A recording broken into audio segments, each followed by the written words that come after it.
Hello mga te! It's me, Areeza Mikaella, and I am your today's kachika.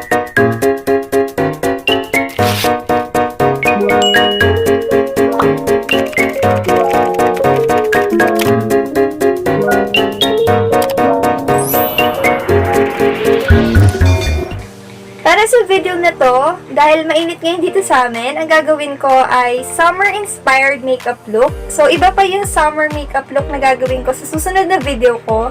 Ngayon, summer-inspired makeup look. So, yung mga eyeshadow na gagamitin ko ngayon ay yung color na pang summer, such as yung red, basta red, combination ng red and yellow, orange, at saka yung blue para dun sa water eme. Yun. Kung bago ka lang dito sa channel ko, huwag mo kalimutang mag-subscribe and i-click mo na dun yung notification bell para maging updated ka sa mga videos na i-upload ko pa.